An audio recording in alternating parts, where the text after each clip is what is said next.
Салам радиосунда жаңылыктар.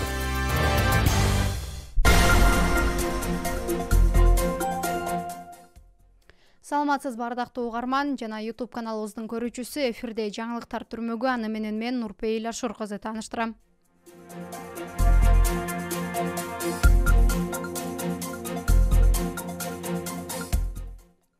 Баткенде кыргыз-тажик жолугушуусу өттү. Кыргыз Республикасынын президентинин Баткен облусундагы ыйгарым укуктуу өкүлү Абдикарим Алимбаев менен Согуди облусунун жетекчиси Раджапбой Ахмадзода ушул жылдын 2-февралында Лейлик районунун кыргыз-тажик чек арасында жолугушту. Бул тууралуу облустук бийликтин басма сөз кызматынан билдиришти. Ошондой эле жолугушууга мамлекеттик чек ара кызматынын башчысы Уларбек Шаршаев жана тажикстандык кесиптеши Раджабали Рахмонали да катышты. Маалыматта тараптар чек арадагы кырдаалды талкууга алып, андан соң 3 маселе боюнча макулдашышты.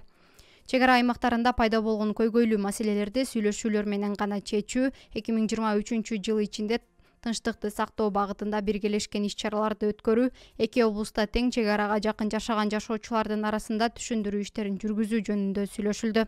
Жолугушууда маалым болгондой, эки тарап тең бир добуштан чек ара боюнча талаш маселелер тез арада чечилиши керек деп эсептешет.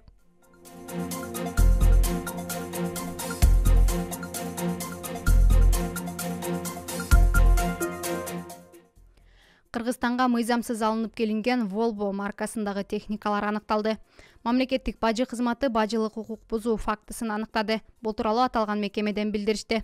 Маалыматка таянсак, Европа Бирлигинин аймагынан Кыргызстандын аймагына Volvo маркасындагы 11 атайын техникасы алынып келинген. Жүк коштоочу документтерин текшерүүдө аталган компания тарабынан товардык коду жөнүндө жалган маалымат берилгендиги аныкталган.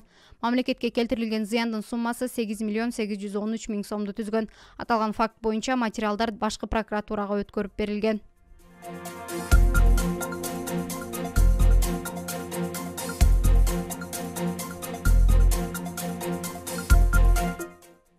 Өткөн жылы өлкөдө үй бүлөлүк зомбулук боюнча 4172 учур катталган. Ички иштер министрлигинин маалыматы боюнча 2022 жылы 102 кызматына үй бүлөлүк зомбулук боюнча 4172 билдирүү түшкөн. Анын ичинен үй бүлөлүк зомбулуктан жабыркаган 3354 аялга коргоо ордерлери берилген. Адистердин маалыматында мындан башка дагы эркектер тарабынан психологиялык жактан жабыр тарткан аялдардын саны көп. Тийиштүү мамлекеттик органдардын маалыматына таянсак, өлкөдө соңку кездери аялдарга жана балдарга карата жасалган зордук зомбулук, үрөй учурган учурлар тыйылбай келет. Изилдөөлөргө таянсак, дүйнө жүзүндө ар бир 11 мүнөт сайын бирден аял зомбулуктун курмандыгы болот.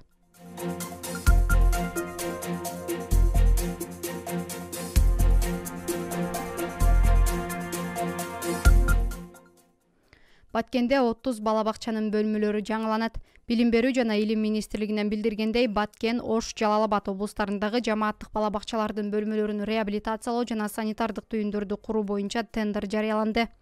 Маалыматка ылайык, санитардык түйүндөрдү жана бөлмөлөрдү калыптандыруу Дүйнөлүк банк тарабынан каржыланган келечек үчүн билим берүү долбоорунун алкагында өтөт.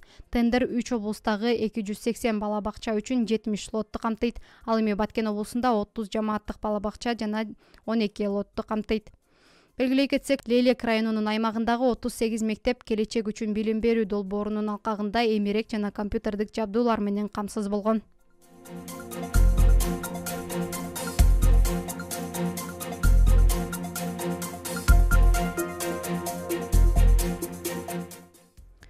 Ыйык орозо айынын качан башталаары айтылды.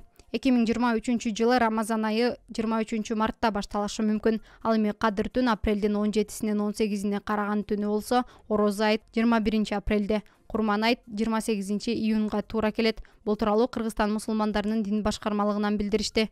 Муфтияттын маалыматына ылайык, диний майрамдардын так күнү айдын көрүнүшүнө жараша өзгөрүшү мүмкүн.